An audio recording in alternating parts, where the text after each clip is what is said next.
Today's topic will be about how poor daily habits can negatively affect someone else's health. So we talked about type 2 diabetes, we talked about mitochondrial dysfunction, many other things, but there is much more to talk about. And one of those things would be brain health and everything else surrounding it. So I'll just let you take it away and start with the main things that is affecting this, and then we'll start to unwrap what to do with it, how to deal with it, what strategies can be implemented to kind of minimize the damage, and so on.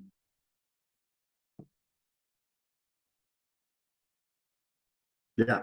So one of the major things that we left off with in our very previous episode was that sunlight, specific frequencies of sunlight, prepare the mitochondria to do the program of regeneration, whether that becomes apoptosis, which is cell suicide, so the cell dies, or autophagy, which is repair of the mitochondria, the faulty mitochondria within the cell, but the cell does not die. It's very important to understand both of those things because they're not supposed to happen one versus the other depending on the tissue. So what I mean by that is your brain, for example, you do not want apoptosis to be happening in your brain. That becomes a neurodegenerative disease. In other words, you're losing brain tissue because your cells in your brain are committing suicide and they don't regenerate. You want autophagy going on in your brain, not apoptosis. Whereas in other parts of the body, like the liver, for example, it's the opposite. You want autophagy because the liver has a huge capacity for regeneration. So just kind of keeping that concept in mind, that is how brain diseases start, like Alzheimer's, Parkinson's, things of that nature. Your brain starts to degrade because it's getting the wrong signal to create the wrong program for recycling. Okay. Now, another key thing goes back to the episode that we did about type 2 diabetes on how if you're indoors all the time and you're under blue lights, the light going through that eyeball is signaling for POMC to create a lot of ACTH and a lot of CLIP, which raises blood sugar and raises insulin. And that's not really surprising how that's kind of the start to much worse diseases like macular degeneration and Alzheimer's and Parkinson's. In fact, it's even gone as far as research has basically come to the conclusion that type 2 diabetes and Alzheimer's are incredibly related. And if you have type 2 diabetes, you are at a higher risk for brain diseases because in both of those diseases, like Alzheimer's, your insulin signaling and your GLUT4 transporters are all doing weird things that they shouldn't be doing. Like this is known in Alzheimer's disease. It's even gone to the point where researchers have called Alzheimer's type 2 diabetes of the brain specifically, right? And so knowing that, you can start to go, okay, why is that happening? What's going on with like blue light interaction and stuff like that that's causing Alzheimer's disease and type 2 diabetes? We talked about how when blue light enters, the ACTH goes up and all that. But when blue light enters, it does other things that we didn't talk about in that episode. So we'll talk about them now in relationship to brain health. I'm going to share a picture here. Hopefully you can see it. And what it is a breakdown from a researcher called, his name is Bazan, Dr. Bazan. He's done a lot of research. His specialty is eye and photoreceptors of the eye, visual photoreceptors, rods and cones, but there are non-visual photoreceptors. We'll touch on those in a little bit. But the main thing that I wanted to show you about this schematic is this bottom part of the schematic down by the letters here. This would be considered like the front of the eye. And then at the back over here, by this pink or this yellow box that says retinal pigmental epithelial cell, so RPE, at the back of the eye. And then you see another loop that goes to this little drawing of a liver, right? So in short, this is showing you how your eye is connected to your liver for a DHA recycling process. So at the back of the eye, you need DHA to recycle your photoreceptors.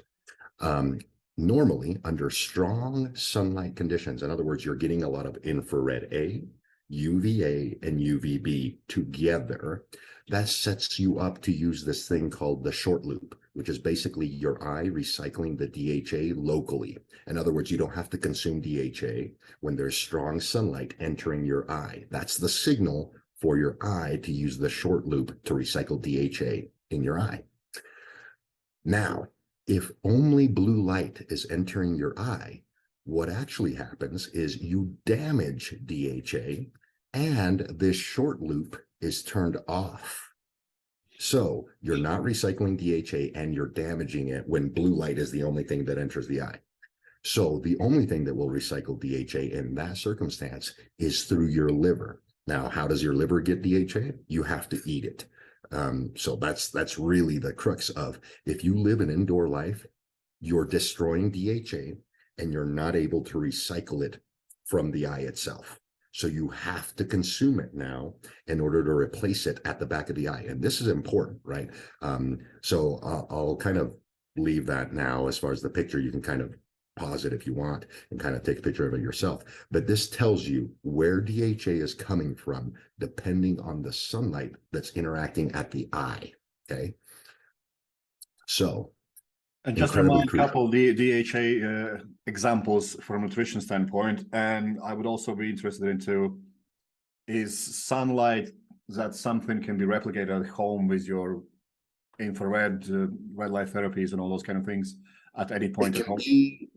Yeah, so let's start backwards there. It can be circumvented. In other words, the short loop being turned off and really what you're trying to mitigate is the damage of the DHA, right? Mm-hmm. So I just pointed out that blue light by itself directly damages DHA. So not letting blue light by itself come in using blue light blocking glasses or filtering glasses, right? That's going to be a game changer, because it's not just about recycling the DHA, it's about not damaging it too, right? So if you can avoid both, right? Hey, I'm not going to damage it by wearing some blue light blocking glasses, or complementing, like I'm doing here, complementing my blue light exposure with red light, then that's going to be positive in both directions. Yeah, because everyone who is wearing blue light glasses, they usually think, oh, it's just to get me sleep better or whatever. But there's so much more happening behind it. Yeah.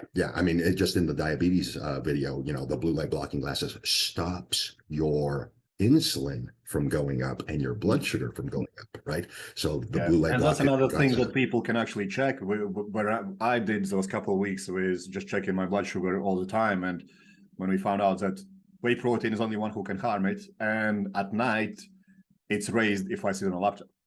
It wasn't out of the range because I'm obviously very physically active all the time. So my body deals with that kind of damage very well, but it's still not good. Exactly. You saw the manifestation, right? You saw the effect and you're like, oh, okay, this is something, right? And if I was someone who is not working out as much as I do, and not walking as much as I do, not eating as well as good as I do, that would be one-way road to disaster. Yes, absolutely. So yeah, so the blue light blocking glasses do a lot more than just the sleep portion. They do a lot. And this is one of them, stopping the damage of DHA, because that is crucial, because the eye, just to put it into perspective, your brain is dedicated about 48% of its brain power to visual stuff. Okay.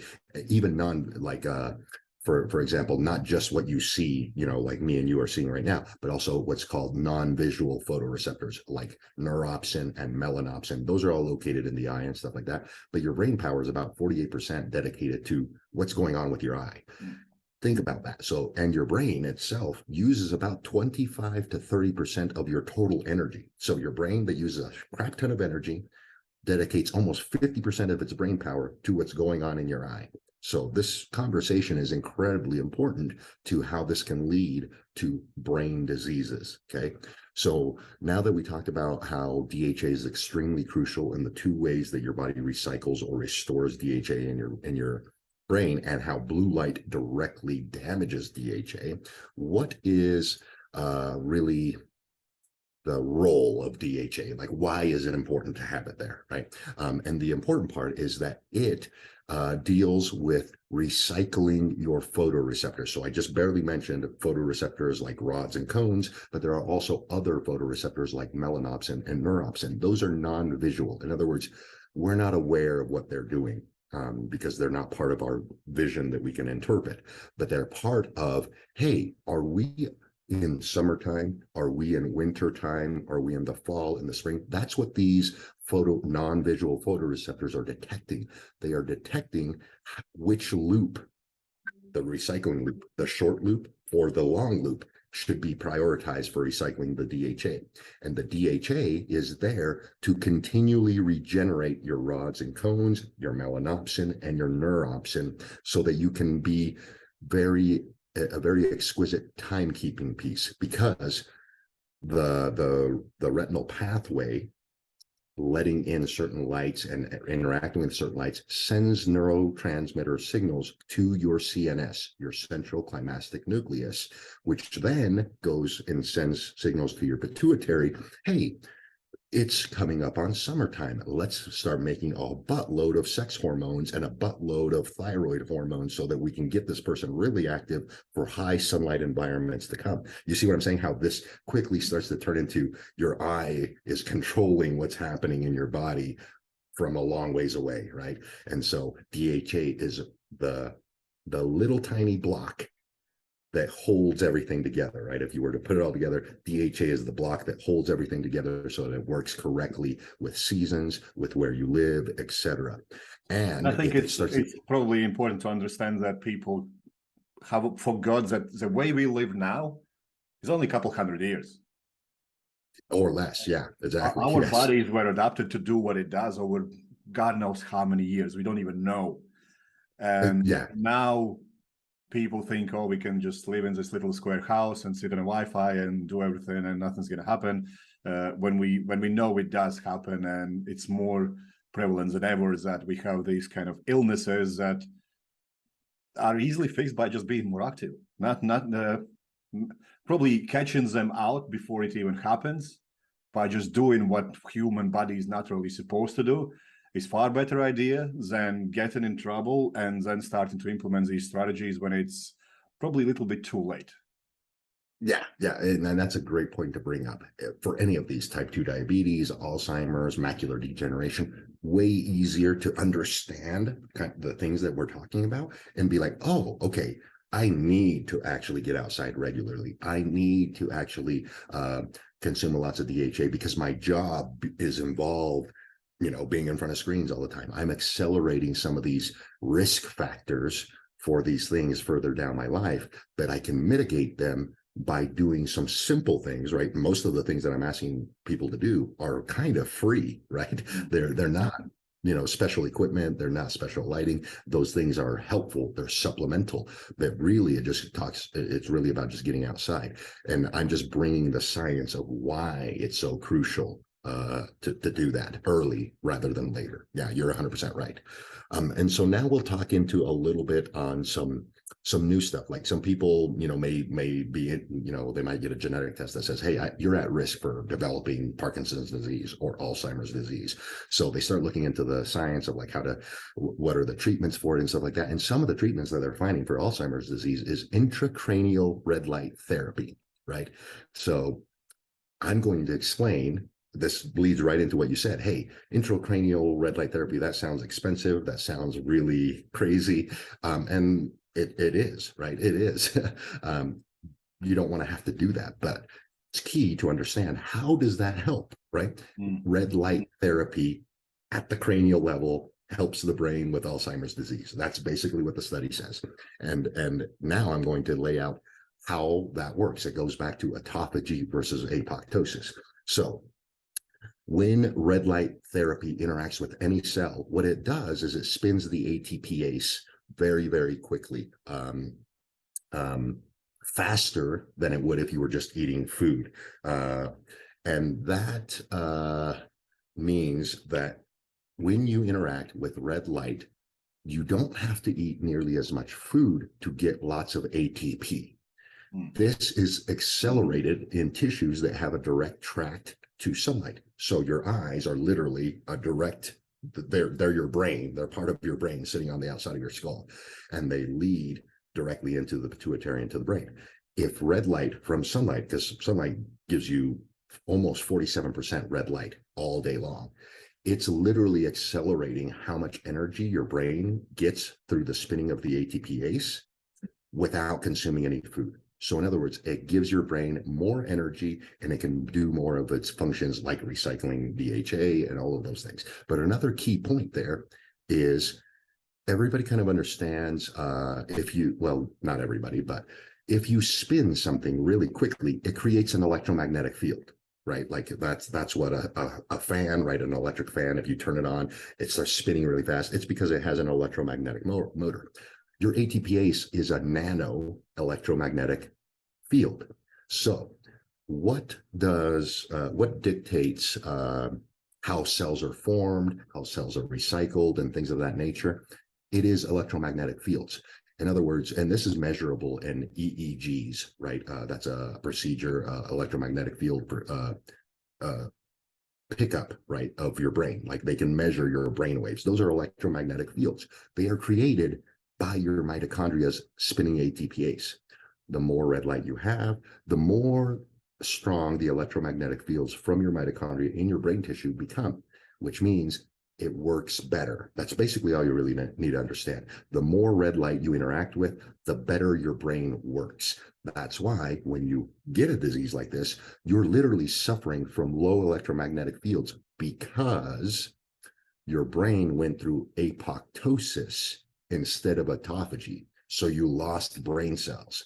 When you lose brain cells, you lose mitochondria. When you lose mitochondria, you lose electromagnetic fields. And that is incredibly important for brain function. You need your electromagnetic fields of your brain not to be messed with. And you need them as big as possible.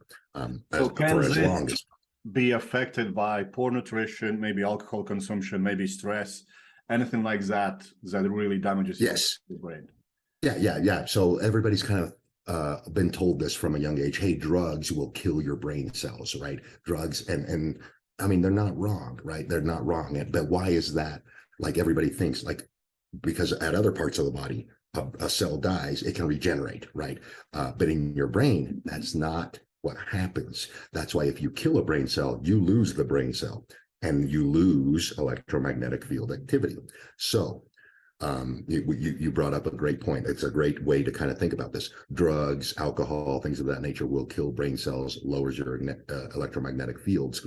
And on the blue light side of things, if you're damaging the DHA and you are not letting light frequencies through the eye like they should be being let through, well, guess what? You're lowering how your ATPases spin in the mitochondria in the brain.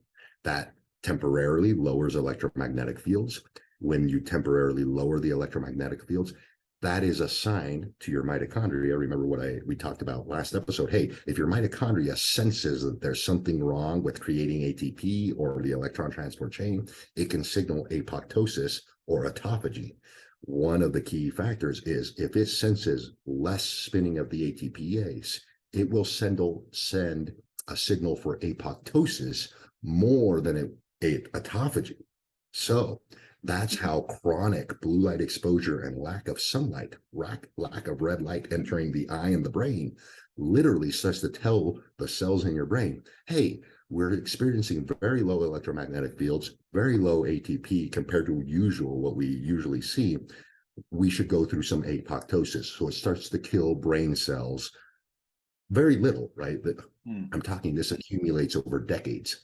But eventually you end up with a subpar brain mass because you've killed cells and killed cells. This is the onset of macular degeneration locally at the eye, or Alzheimer's at the brain, or Parkinson's, because you've literally killed too many brain cells. So the moral of the story is get more red light in your life. Right, complement your blue light exposure with red light.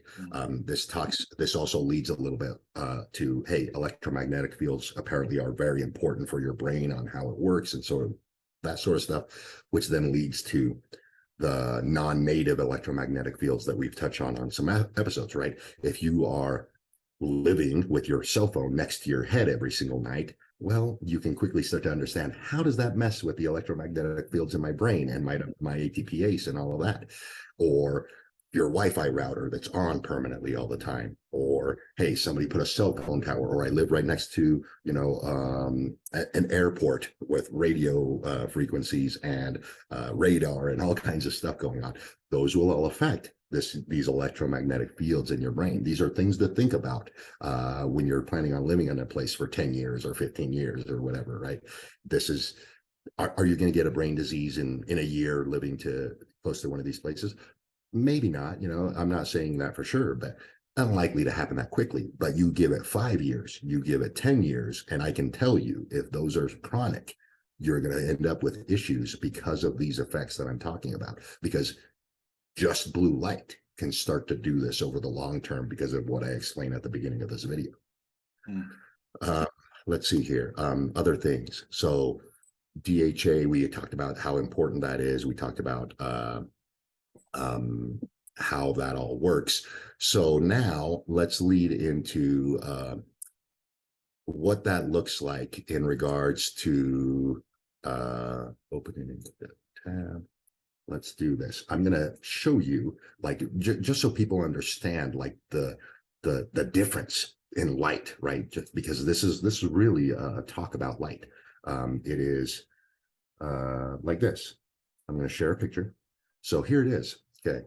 So this is a spectrograph of different light sources in nature, in our environment currently, right? The first one at the top is sunlight. See how it's all balanced, right? There's plenty of blue, but look at how balanced it is all the way across. Now, look at an LED.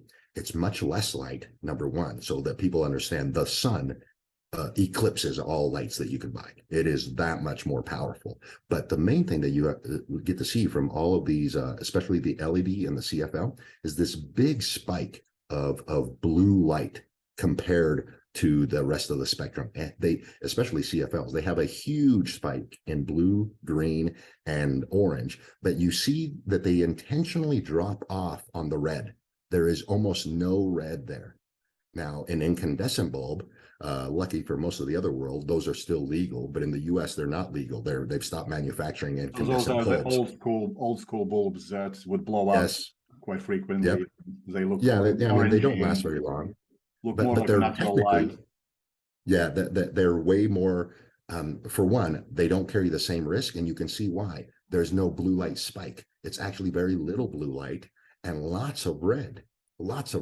Just almost identical to what fire looks like, which is not a coincidence, because in those old style light bulbs, it's literally a filament that's on fire, right? And so that's why it looks the way it looks. But you can see it doesn't pose a risk to your eye because there is very little blue light able to create damage at the RPE, whereas LEDs, CFLs have a huge impact because they have almost no red light. So that means you're creating damage without creating the positives of spinning your ATPase a little bit faster than it should.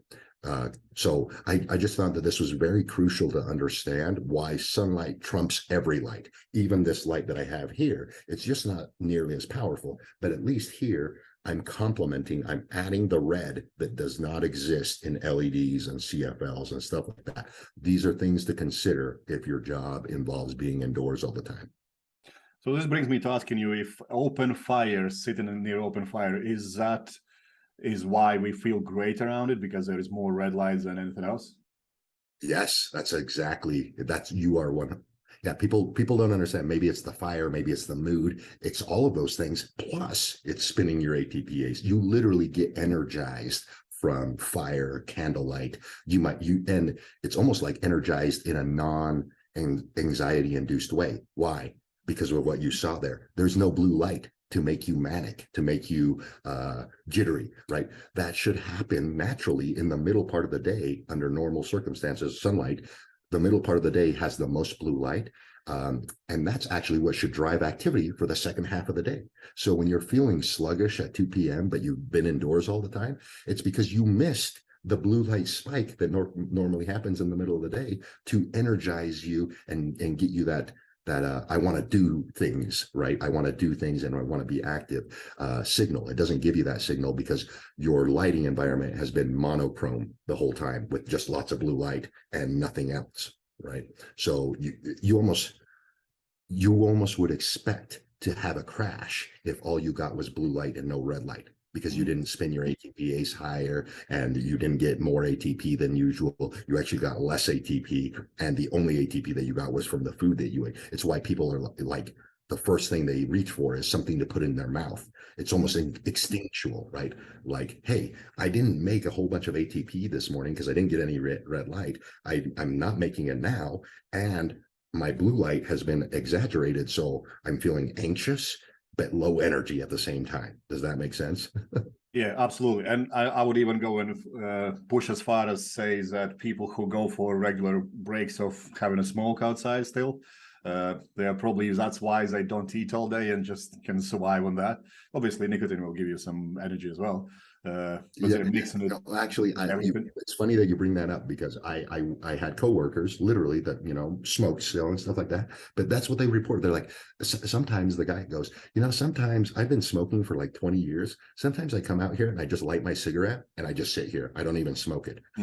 And he's like, I don't know what it is about coming outside with my cigarette, but I just feel good, right? He didn't know anything about this. He just knew that he feels good when he's outside with his cigarette. And sometimes he's like, I might take 1 or 2 puffs and that's it. And he's like, what do you think that is? You know, he's talking to me as like a trainer, right? Because he knew that what I do for a living. And I go, you know, it could be a lot of things. And I'm like, but it could be this whole ATPase thing. And he goes, that's probably it, you know, but he didn't care, you know, he just it could be light, it could be changing the rate of breathing, all sorts of things that we can do without having the cigarette there.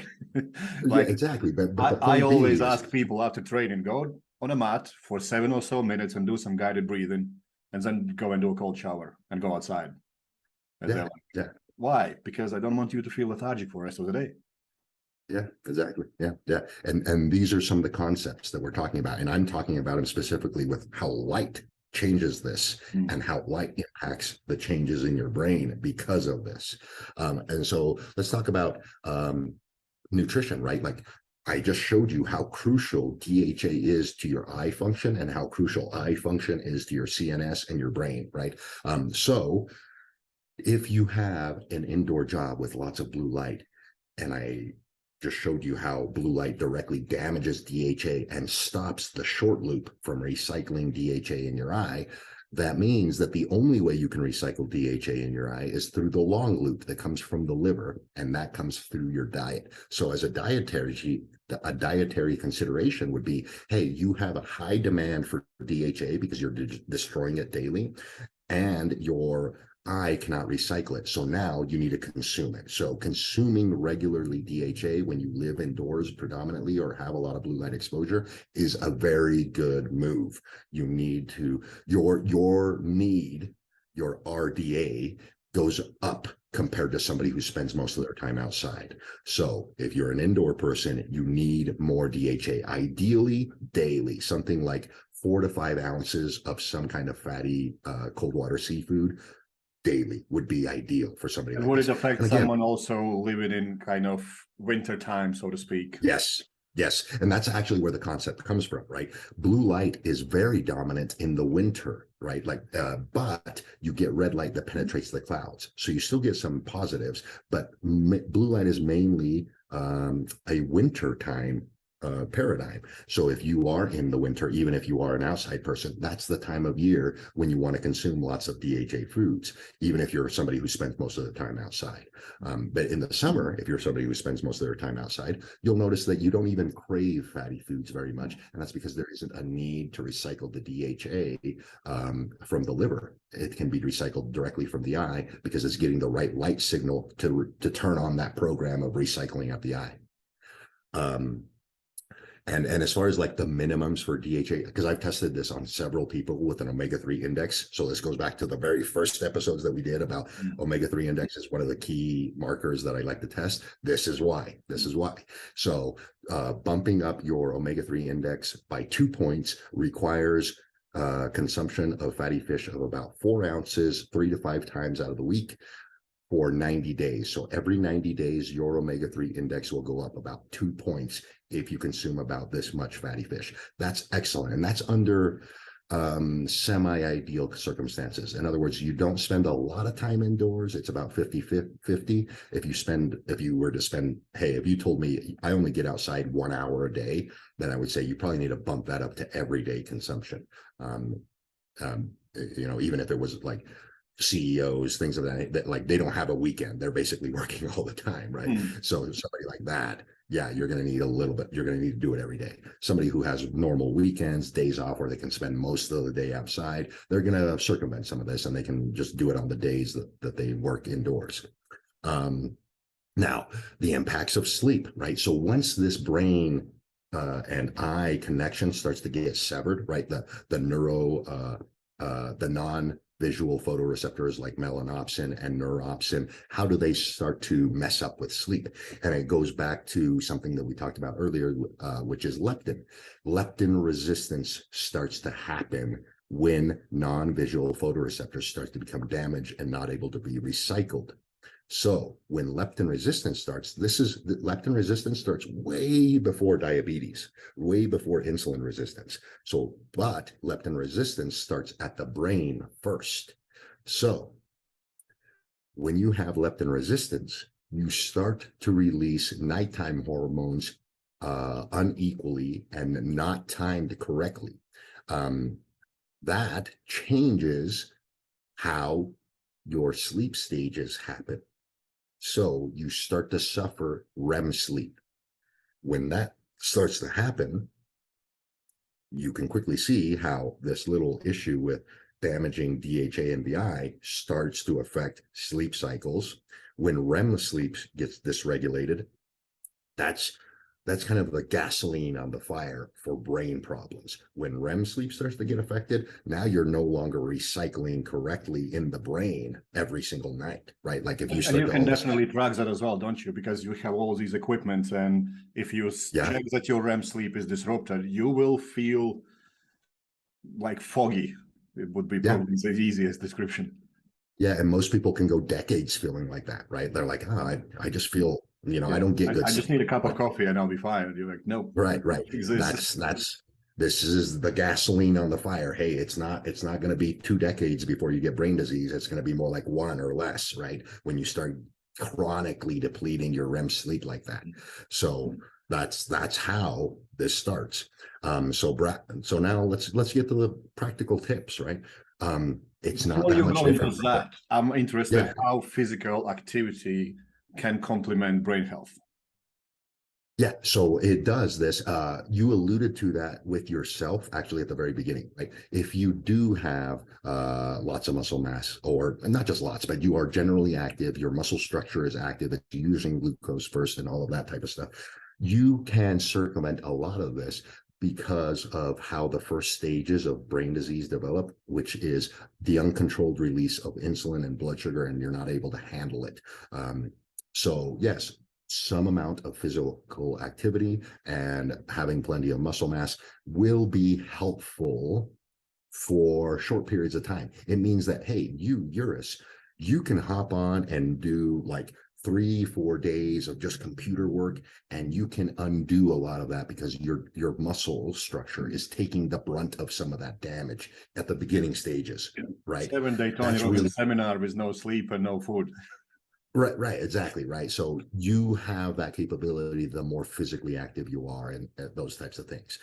But this is almost like an inadvertent benefit of having great physical bodies and having all this stuff to dispose of some of the negatives from brain interactions like that. So it's because of higher insulin sensitivity and ability to deal with all the stresses at much easier to kind of tolerable way, because everything that's happening is just used to, but your body's like, yeah, we know this.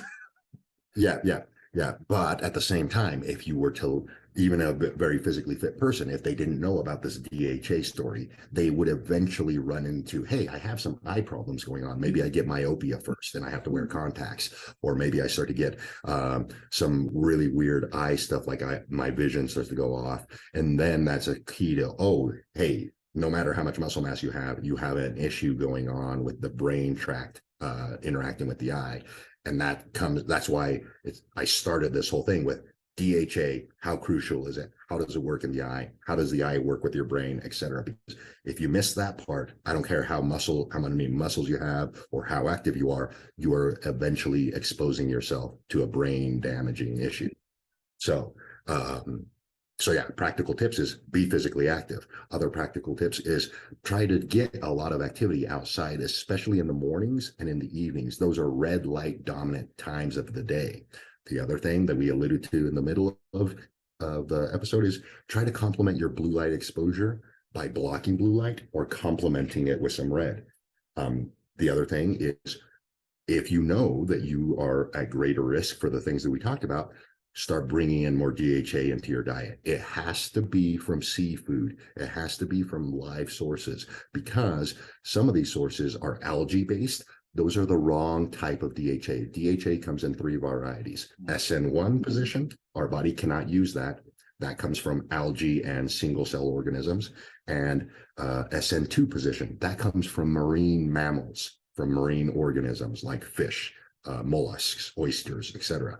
Those SN2 position DHAs, that's what's actually used in our eye, and that's what we need to consume.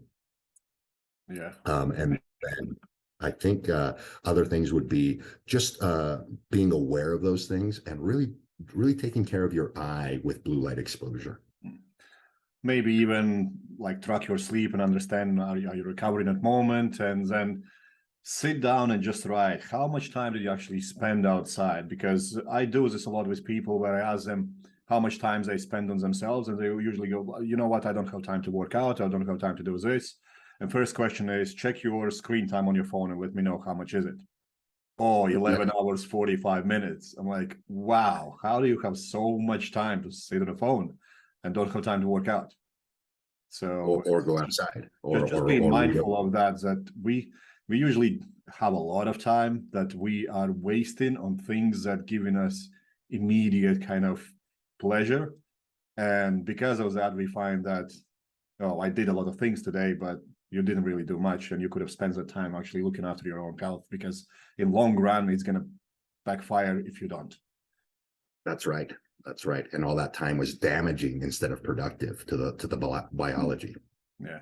No, also, David, I'm mindful of your time. Appreciate you jumping on this, and I'll speak to you next week. Awesome, man.